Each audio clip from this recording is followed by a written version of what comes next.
Karena di dalamnya ada manusia bernama Nabiullah Ibrahim alaihissalam. Apa kata cicak?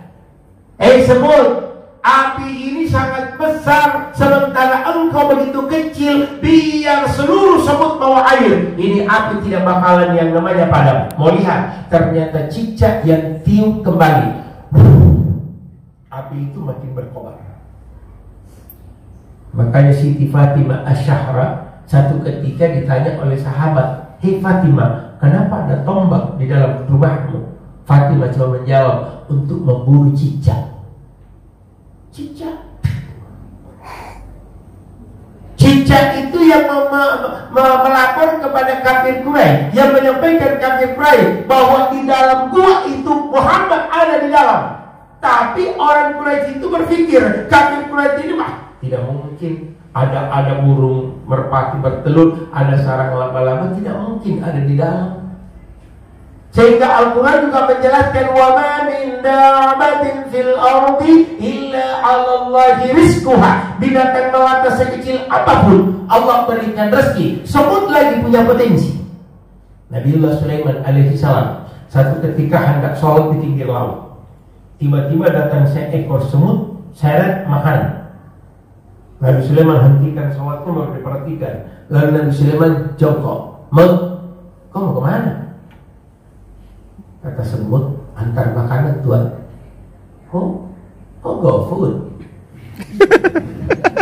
Kan yang antar makanan GoFood, aplikasinya Gojek. Nah kalau kita main di GoFood, makanan apapun ada. Makanya hidup ini singkat. Yang susah kalau tidak ada uang. Susah. Hidup ini singkat. Kita mau makan tinggal tindis Gojek. Gojek keluarkan GoFood. Kalau ada GoFoodnya kita tinggal cari rumah makan apa. Kalau bapak mau makan ayam goreng sambal hijau, itu cari di cobek-cobek. Harganya itu 87.900. Kau hafal. Kalau bapak tidak mau makan ayam sambal hijau, paling ayam goreng Sulawesi, 327 satu porsi. Nikmat ini hidup. Dihafal. Bapak tidak mau pakai GoFood, tidak mau pakai aplikasi 14022 Kentucky Fried Chicken. Tidak ada susahnya hidup. Apa yang menyusahkan ini hidup?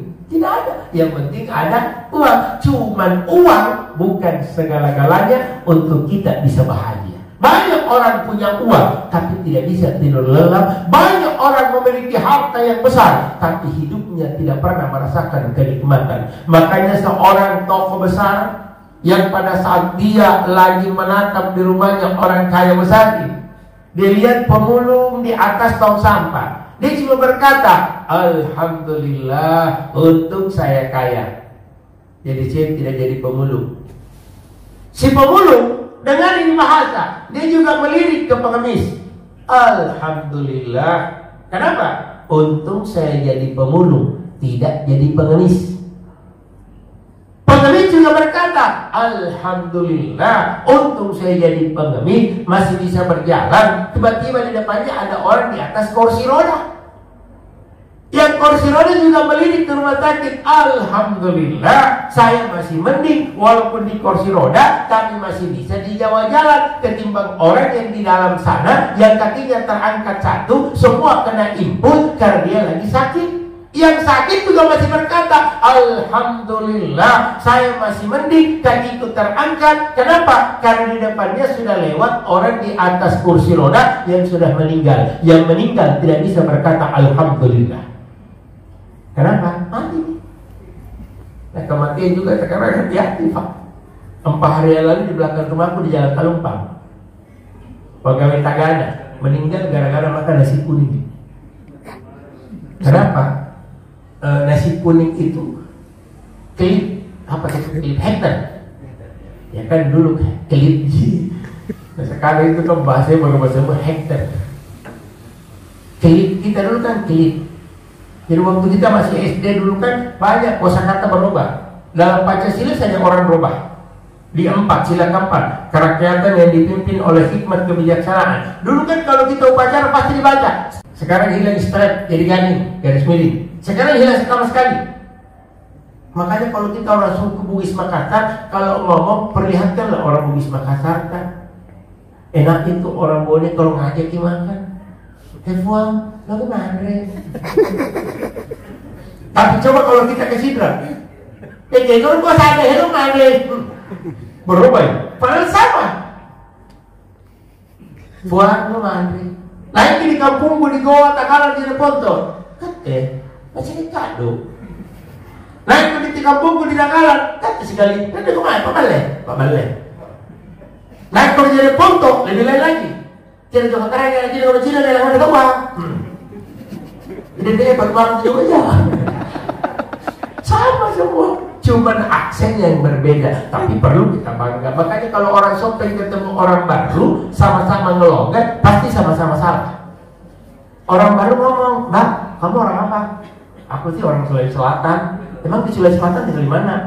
Aku tinggalnya di sekitar Sopeng. Oh, di Sopeng ya? Sopeng di sekitar mana, Pak? Karena dia ngelonggar, susah disebut. Terpaksa dia jawab, aku sih di Takala lah. Takala lah. Tapi karena ngelonggar, Takala lah. Yang orang Sopi juga tanya, orang baru, Mbak, orang apa? Aku baru. Di baru di mana, Mbak? Aku sih di Takala sih. Orang Takala sih. Jadi makanya biasa-biasa hidup. Orang mati yang tidak berkata lagi Alhamdulillah. Makanya kematian yang identik dengan hidup ini. Karena pasti kita akan ke sana. Dan proses yang paling kita rasakan sakit pada saat nyawa ini hendak dicabut oleh Allah. Kenapa kita diajarkan dengan satu doa, Allahumma hawwin alaina fi zaqaratil maut, Allahumma a'anni ala zaqaratil maut. Karena Rasulullah pada saat Jibril sudah turun, Muhammad tidak lama mau punah. Bersamaan itu pula Israel datang. Yang kala itu Rasulullah dalam keadaan sakala. Kata Rasulullah kepada Israel, kau datang ke sini apa bertamu, apa hendak mengambil nyawaku? Kata Israel, dua-duanya. Kau datang bertamu sekaligus hendak mencabut nyawa. Begitu. Baringlah Muhammad. Saya akan mencabut nyawamu dengan penuh kelembutan. Tetapi pada saat terjadi proses pencabutan, Rasulullah merasakan kesakitan. Jibril, tolong, sakit. Jibril berbisik ke Israel, "Woi, kenapa aku?" Apa kata Israel? Bro, mungkin bahasa kerennya bro. Kenapa? Paling pelan ini 70% mami. Masa? Rasulullah dengar, Israel ini yang paling pelan, iya, paling lembut, iya. Bagaimana umatku nanti? Kata Israel, minta sama Tuhan. Kata Rasulullah di hadapan Allah, ya Allah, jangan pencabut nyawanya umatku dengan sakit seperti yang aku rasakan. Timpahkan semua rasa sakit itu kepada. Coba, ini namanya bukti cinta. Rasulullah cinta dengan kita sampai akhir hayatnya. Dia masih berucap ummati, ummati, ummati. Jangan umatku. Tapi kita umat ini yang kadang tidak mencintai Rasul. Salawat orang lupakan, salawat orang abaikan. Padahal nikmatnya di kala-kala hari seperti ini kita lontarkan. Ya Nabi, salamun alaiki. Ya Rasulullah, salamun alaik. Kenapa kita enggan bersalawat? Kenapa kita enggan mengucapkan kalimat-kalimat tasbih La ilaha illallah, yang sebentar ini akhir hayat kita akan berakhir di situ. Mampukah kita? Bisakah kita? Kuatkah kita melafazkan ini kalimat? Tergantung kebiasaan. Jadi kalau tidak biasa begitu kita, itu juga sakarat. Harus diperhatikan mana sakarat, mana sakarat. Yang juga datang lihat, sakarat ini. Belum tentu. Maksudnya belum sakarat, baru dia sakarat. Bedanya itu sedikit antara dalam dengan sin. Makanya perhatikan kalau dia masih menggunakan sin, sakarat, berarti belum tiup lagi matanya.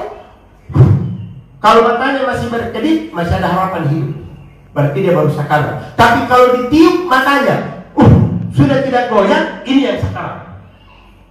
Yang bahaya kalau kita tiup matanya, nah tiba-tiba dia melawan. Ini gaya lagi. Itu tidak mungkin. Kata Rasulullah, kalau ada orang yang hendak mati, hadapkan kepalanya di utara, kakinya di selatan. Kita bacakan tuntun dengan kalimat lakinu mautakum la ilaha illallah. Yang mengajar juga hati-hati, karena beda talqin dengan tahlil. Talqin itu lakinu, talqinkan la ilaha illallah. Ada orang tahlil kan orang la ilaha illallah, la ilaha illallah. Yang sangat cobalah kita beda-bedakan dikit, kan sedikit perbedaannya. Apalagi pada saat kita tubuh ini sudah dicabut, karena malaikat maut ngambil nyawa itu dari arah kaki sampai ke lutut, itu belum terasa. Makanya perhatikan, kalau ada orang sakit di rumah sakit atau sakit di rumah hanya di atas tempat tidur, dengan istilah stroke, kakinya tidak lurus begini dua, tapi ada yang satu berdiri begini. Dari kaki mungkin tak begini, tangan kakinya ini, kaki tangan begini satu. Pada saat dia mau mati, pasti dia luruskan itu sendiri. Oh, tanda-tanda dia lebih jauh. Apalagi kalau ada orang mau meninggal, tiba-tiba matanya menoleh ke kanan, lantas menetes air mata, itu pertanda panik. Jauh kanan, apa mana? Tapi biasa ibu-ibu lagi. Begitu orang menoleh begini, begini, kasihan, nggak lihat ya. Siapa? Padahal dilihat itu pada saat itu kan sudah turun malaikat maut. Qul yatawaffakum malakul maut alladhi wukkila bikum. Malaikat maut sudah turun. Makanya dia menoleh ke kanan, pertanda bahwa orang ini sudah hendak dipanggil oleh Allah. Kita talqinkan, kita bacakan Yasin, kita mulai yang namanya apa. Kadang sakarat itu pencabutannya 3 kali. Yang ketiga itu agak selesai. Maka disunahkanlah ini ditutup dengan doa yang singkat. Bismillahi wa ala millati Rasulillah. Ini dirapatkan, tangan ini dirapatkan. Biasa kita lihat ada mayat itu diikat gini kan. Bagusnya orang mati kalau begini mukanya. Tapi kalau lewat 10 menit, 15, buka begini pengikat. Kenapa? Karena ini sudah rapat. Yang bahaya kalau ada orang mati baru matanya terbuka satu, baru datang ke Malaya, baru dibuka aja. Jadi 2 bibir. Makanya kalau orang melayat disunahkan saja buka adziru min zikriha zimilladati. Tujuan kita melayat hanya satu, mengingatkan diri ini akan kematian. Kita mengingatkan diri kita bersama bahwa mati pasti terjadi. Kita tidak mungkin lari darinya, kita tidak mungkin terhindar darinya, kita tidak mungkin mengelak darinya. Kapan tidak ada yang tahu, karena 3 sebabnya mati ini kita genggam, kita emas masing-masing. Tanggal kematian tidak boleh ada orang tahu, sebabnya mati tidak boleh ada orang tahu, dan yang ketiga itu di mana kita meninggal tidak ada yang tahu. Tetapi pernah ini terbuka, ketahuan. Dia tahu tanggal kematiannya di mana, kecuali kayak Amrozi, kayak bom kemarin, katanya dia mati syahid. Bagaimana bisa mati syahid? Nanti kita mati di gereja. Kalau mau mati syahid, mati pun di hotel syahid. Mati syahid kok itu. Orang cerita boleh bagus kata yang kenapa? Mati syahid. Jadi mana meninggal? Mati syahid. Hadirin yang sama dimuliakan oleh Allah, sebagai akhir dakwah kita di subuh hari ini, saya hanya mampu mengingatkan diri kita semua bahwa di antara sekian makhluk yang Allah ciptakan, yang amat kecil itu adalah semut, dan semut ini memiliki 3 bagian dalam tubuhnya. Ada disebut kepala, ada disebut torak, dan ada disebut abdomen. 3 tubuh ini dalam semut senantiasa bercerminkan dalam kehidupan kita bersama. Dalam kepala semut ada antena 2, dan ini yang menangkap sinyal. Kenapa dia menghindar? Pada saat para tentara Nabiullah Sulaiman lewat, sampai-sampai Nabi Sulaiman dengar bahwa ada semut teriak, ratunya, "Ikutku, Nabi Sulaiman lewat." Dan kalau kau terinjak, dia tidak tahu bahwa kau ada di situ. Nabi Sulaiman cuma di atas kudanya tersenyum. Ternyata ada bala tentara di bawah yang bernama semut yang mendengar kedatangan kami, sehingga inilah sinyalnya yang dimiliki oleh semut. Ada namanya toraknya, itu antara kaki dengan badannya. Dan setiap gigitan semut kadang menyengat dalam kehidupan kita. Hati-hati karena semut juga 4 bahagian, hitam, merah. Ada semut 2 ini yang besar. Kalau bahasa Makassarnya kati-kati dengan gumbe. Saya tak tahu bahasa Indonesia ini. Kati-kati gumbe. Karena dulu ditutupi, mana gita gumbe.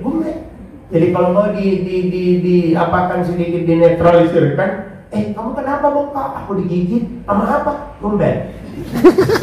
Supaya enak kedengaran. Atau ya kati-kati keti. Dan hati-hati ini karena dia tinggal itu di rambutan. Satu ketika saya ceramah ke Sudia, kepengen sekali makan rambutan. Saya beli 1 kilo. Begitu begitu, ternyata ada gumbe di sini. Dan ini bengkak dan sampai 1 hari baru bisa turun. Makanya hati-hati untuk kita semua. Ayo kita ikuti kehidupannya semut yang senantiasa bergotong royong, nyimpan makanan, berbagi antar sesama, sehingga kita di bulan Ramadan ini, insya Allah kita senantiasa berbagi bersama dalam istilah gotong royong dalam hidup dan kehidupan seperti ini sebelum ajal mau menjemput diri kita semua. Mudah-mudahan ada hikmah untuk kesempatan subuh hari ini. Insya Allah mudah-mudahan subuh-subuh berikutnya kita akan masih bisa bersuara, berjumpa dan bertemu, dan kita sama-sama berdoa mudah-mudahan kita semua dalam keadaan sebentar dijemput oleh malaikat Allah, dijemput oleh Allah Subhanahu wa taala dalam keadaan husnul khotimah. Amin. Mudah-mudahan ada manfaat buat kita bersama. Sekian dan terima kasih. Wassalamualaikum warahmatullahi wabarakatuh.